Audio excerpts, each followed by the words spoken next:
যিনি জীবনে কোনোদিন আমার হাবিবের কদম মোবারকে যেতে পারেন নাই, শুধু মায়ের খেদমতের জন্য নবী নবী করে কাঁদছেন। দাঁত মোবারক 32টাই ভেঙে ফেলেছেন, কিন্তু কোনোদিন হাবিবের সামনে যায় নাই।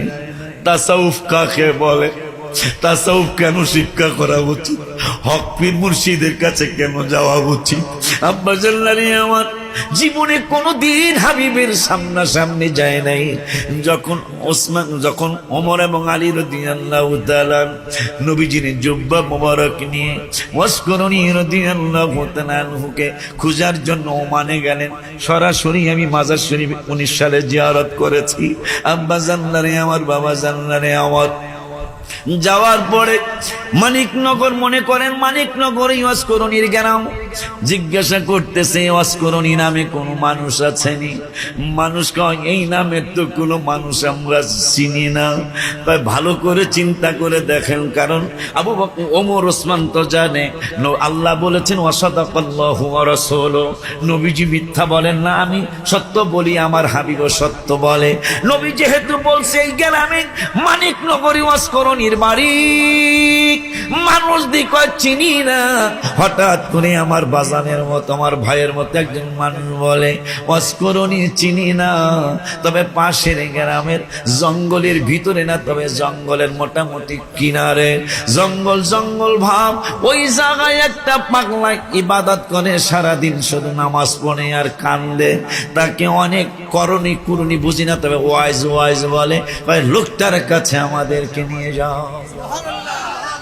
যেই ওয়াসকুরুনি একটা দাঁত মোবারক ভাঙ্গার পরে চিন্তায় পড়ে গেলেন, দাঁত মোবারক কি নবীজি এইটাই ভেঙ্গেছে নাকি অন্যটা ভেঙ্গেছে?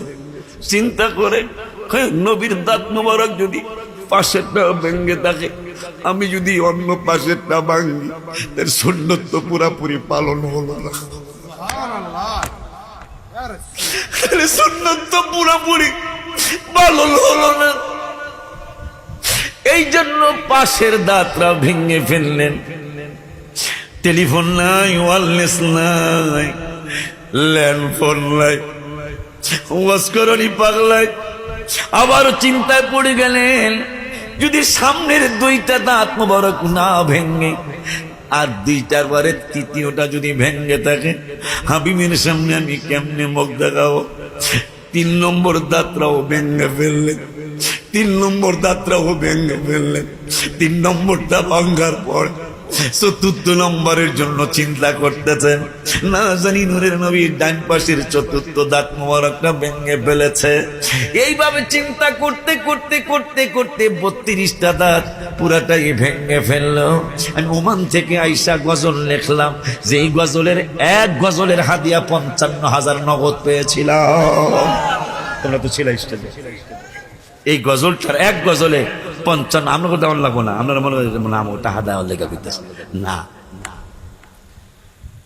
ইমরান নবী, আয়ুব নবী, ওমান সালালাহ রহমাতুল লিল আলামিন কাঁদেন মোদে, মারহাবা হয় না। নবীর প্রেমে দাঁত ভাঙ্গিল তিনিও সেথায়, হায় হায় নবীর প্রেমে দাঁত ভাঙ্গিল তিনিও সেথায়, রহমাতুল লিল আলামিন কাঁদেন মদিনায়, হায় হায় রহমাতুল লিল নবীজি সাল্লাল্লাহু আলাইহি ওয়াসাল্লাম ওমরকে আর আলীকে বলেছেন, যদি পাগলারে পাও তাইলে আমার উম্মতের জন্য দোয়া চাইও। কেমন কথা! তাইলে আল্লাহকে, নবীকে পাগলা কেমন রাজি করেছিলেন? নবীজি জবান মোবারকে বলছেন, যদি পাগলারে পাও, যদি পাগলারে পাও, আমি হাবিবের সালাম দিও।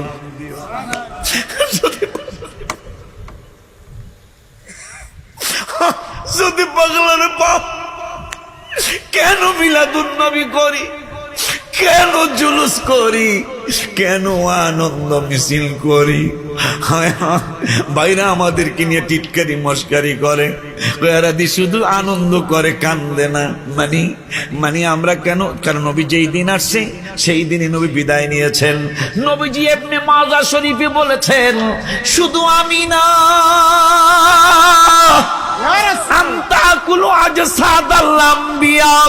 শুধু আমি নবী না, প্রত্যেক নবীর বডি মোবারক জমিনে খাওয়া আমার রব্বুল আলামিন হারাম করে দিয়েছেন, তারা সবাই জিন্দা। নবীজি নিজের জবান মোবারক ইবনে মাজা শরীফে বলতেছেন, কুল্লু নাবিয়্যুন হাইয়ুন, সব নবীরা জিন্দা। এই জন্য আমরা মৃত্যু দিবস পালন করি না।